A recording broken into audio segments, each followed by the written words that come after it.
Welcome back to AU Family Channel, and thank you so much for being here. It truly means the world to have you as one of our loyal listeners. If our stories have ever touched your heart, we are so grateful that you keep coming back to spend this time with us. So find somewhere comfortable, take a slow, deep breath, and let us begin today's story, together. For most of my childhood, I believed the old woman next door was a witch. Her name was Mrs. Holloway, and the whole neighborhood agreed that she was the meanest, coldest, most bitter person any of us had ever known.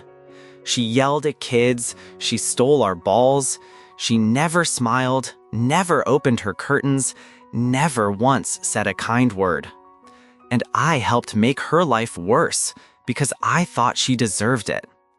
This is the story of how I found out the truth about the mean old woman next door, and how it changed the way I see every person I have ever judged.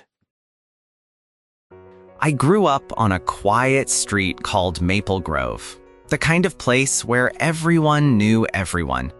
There were sunny lawns and kids on bikes, and the smell of somebody always mowing. And then there was the house at the end. It was the only one on the block, with the curtains always drawn, the paint peeling, the garden growing wild and tangled over the fence. It looked like the house you dared each other to run past. And inside lived Mrs. Holloway, a small, stooped woman with gray hair who, as far as any of us could tell, existed only to ruin our fun. The stories about her were legendary among the neighborhood kids. If your ball went over her fence, it was gone forever. If you were too loud outside her house, she would appear at her window and shout at you to get away. She never handed out candy at Halloween. She never waved. She never came to a single block party or a single barbecue in all the years I lived there. The adults called her a recluse and shook their heads. The kids called her the witch, and I, being 12 years old and cruel in the thoughtless way only children can be, believed every word of it. We were not kind to her. I want to be honest about that, even though it shames me now. We used to dare each other to knock on her door and run.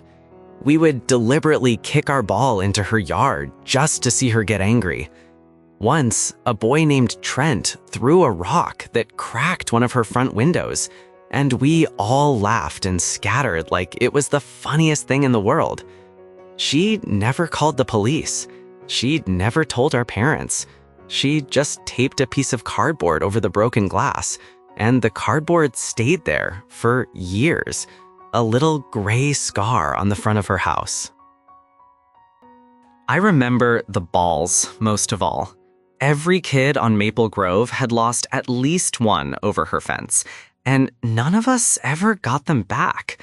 We were convinced she was hoarding them out of pure spite, that somewhere in that dark house was a pile of stolen soccer balls and tennis balls and basketballs, kept just to make us miserable. It became a kind of legend, the witch who steals the balls. We hated her for it. We made up songs about her, and not one of us ever stopped to wonder why a lonely old woman would want a yard full of children's toys. The summer I turned 13, everything changed. Though it did not feel like a gift at the time. It felt like a punishment, because that is exactly what it was. My friends and I had been messing around near her house, and I threw a dirt clod that hit her mailbox and knocked it clean off its post. My father saw the whole thing from our driveway. He marched me across the lawn, made me apologize through her closed door, and then told me that for the rest of the summer, I would be mowing Mrs. Holloway's lawn and doing whatever yard work she needed for free, as an apology. I was horrified. To a 13-year-old boy, being sent to spend time with the neighborhood witch felt like being fed to a monster. I begged my dad to let me do anything else. I offered to mow every other lawn on the street, but he would not budge. So the next morning, sick with dread, I walked up to that peeling front door and knocked, expecting to be screamed at, expecting the meanest woman alive. Instead, the door opened slowly, and a small, tired woman looked out at me, and in a quiet voice, she asked what I wanted. She did not sound like a witch at all. She sounded exhausted. I stammered out that my father had sent me to do her yard work as an apology for the mailbox. She was quiet for a long moment, studying me, though I noticed her eyes did not quite settle on my face. Then she simply said, "The mower is in the shed, and be careful of the roses along the back fence." And she closed the door. That was it. No yelling, no lecture. I stood there confused, then went and found the mower and got to work. The yard was a jungle, overgrown and neglected, but as I cut through the weeds, I started to notice things that did not fit the story I had been told. In the back corner, half swallowed by tall grass, there was a garden. Or there had been, once. I could see the shapes of old flower beds, edged with stones, and a wooden bench weathered gray by the years. And the roses she had warned me about were there, climbing a trellis, somehow still alive and blooming a deep, stubborn red, even though everything else had gone wild. Someone had loved this yard once. You could feel it. It did not look like the lair of a bitter witch. It looked like a place where something beautiful had been left to fall apart, and my 13-year-old brain could not make sense of that. I mowed her lawn every week after that. For the first few weeks, we barely spoke. She would leave a glass of lemonade on the back step for me, always the same, and I would drink it and leave the glass and go home. But slowly, she started to linger at the door. She would ask me small questions. How was school? Did I have brothers or sisters? What was my mother making for dinner? Her voice was rusty, like a gate that had not been opened in a very long time. And I began to realize that Mrs. Holloway was not mean. She was starving for someone to talk to. One hot afternoon, she invited me inside for a glass of water, and I went, half expecting the witch's den from all the stories. Instead, I walked into a home frozen in time. The furniture was old but neat. There were doilies on the armrests and a clock ticking on the wall. And there were photographs everywhere. On every surface, on every wall, there were pictures of a boy growing up, from a baby to a gap-toothed kid, to a teenager in a baseball uniform, to a young man in a soldier's cap. I did not know who he was yet, but I could feel that this whole house was built around him. I asked her who the boy was. Mrs. Holloway went very still, and for a second I thought I had made a terrible mistake. Then she sat down slowly in her chair, and she told me. His name was Daniel. He was her son, her only child. And the yard I had been mowing, the garden with the roses and the bench, all of it had been his. He had built those flower beds with his own hands when he was about my age. The roses were the ones he had planted for her one Mother's Day.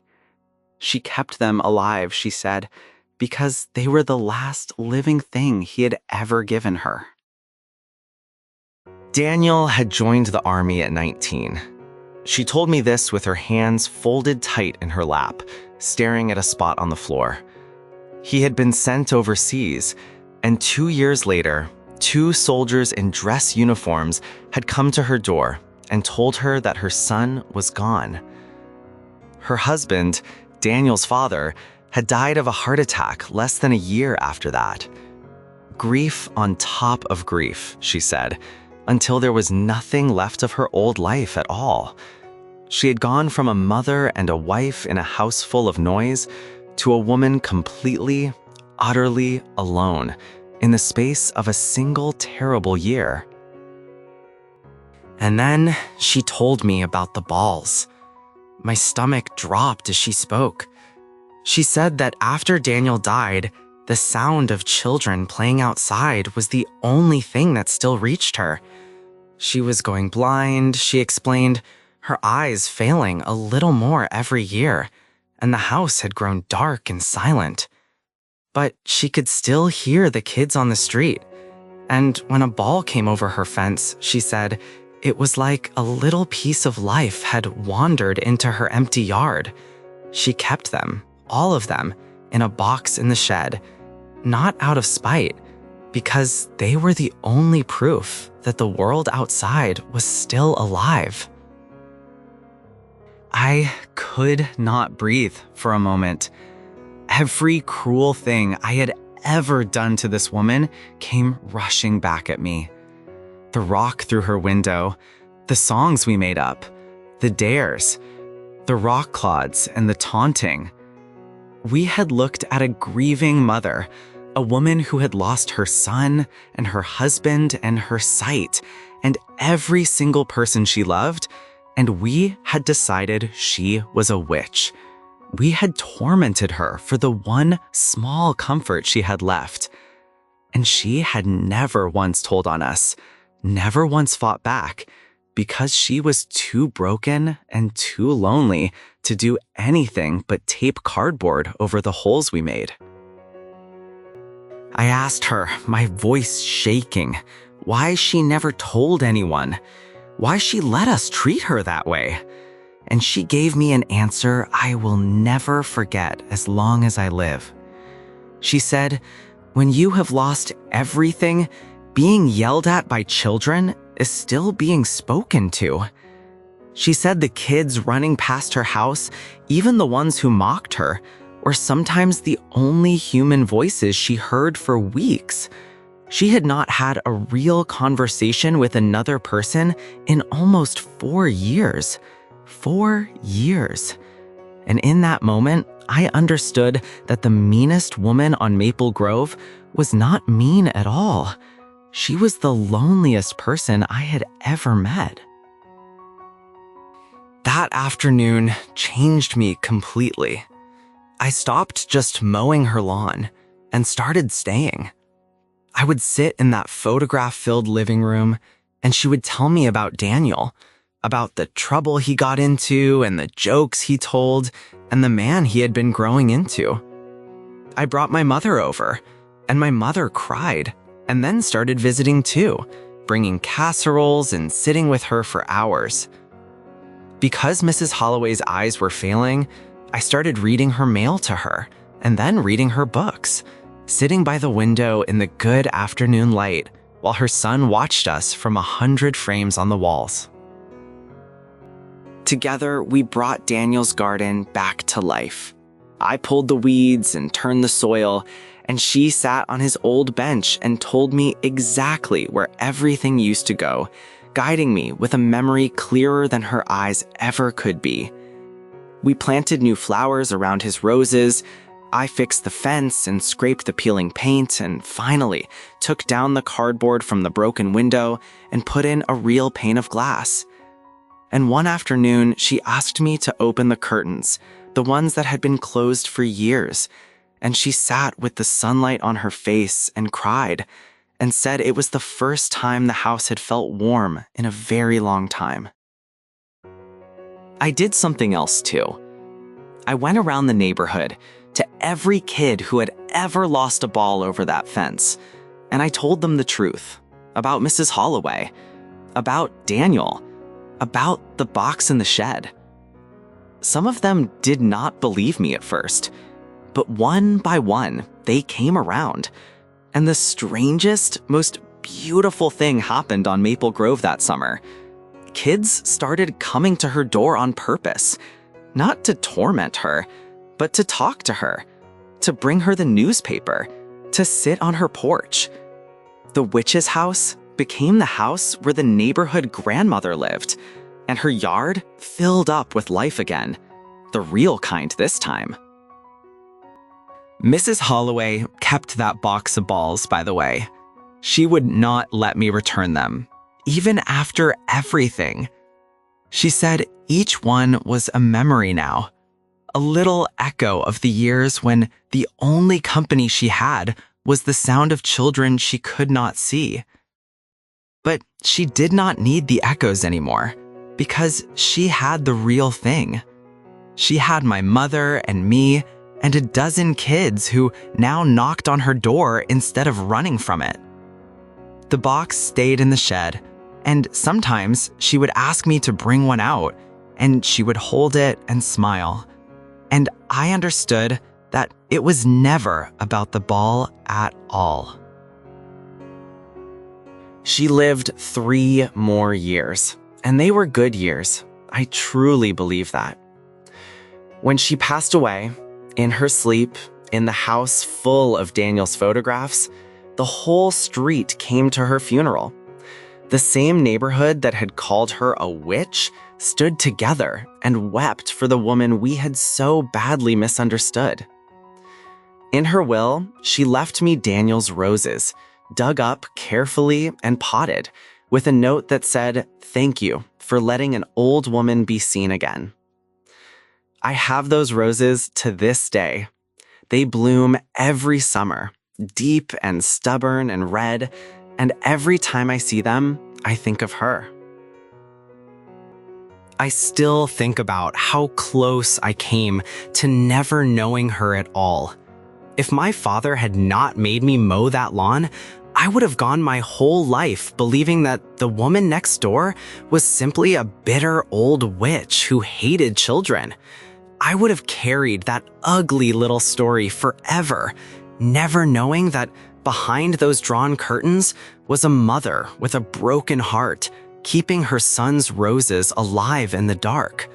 The monster we invented never existed. There was only a person in pain, and a whole neighborhood too quick to judge her for it, myself the very worst of all. Here is what Mrs. Holloway taught me, and I have carried it every single day since. What looks like meanness is so often just pain wearing a mask.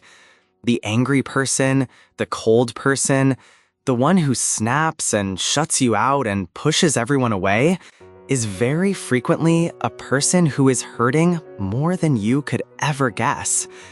We saw a witch stealing our balls. The truth was a grieving mother clinging to the only sound of life that still reached her. We never asked, we just judged, and we were completely, heartbreakingly wrong about a person who deserved our compassion, not our cruelty. Nobody is the villain of their own story. That old woman we tormented was not a witch in her own life. She was a mother, a widow, a person who had loved deeply and lost everything and was simply trying to survive one more lonely day. The people we write off as cold or bitter or difficult are the main characters of their own painful stories, stories we know nothing about. So before you decide that someone is just mean, I am begging you, knock on the door, ask the question, offer the kindness, because the person you are most afraid of might be the person who most needs to be seen. Thank you so much for watching this story all the way to the end. It truly means the world to me that you are here. If the story of Mrs. Holloway touched your heart, please give this video a like and subscribe to AU Family Channel, where a brand new story is waiting for you every single week. And please remember, what looks like meanness is very often just pain, and nobody is the villain of their own story. So be gentle with the people you do not understand. I will see you in the next one.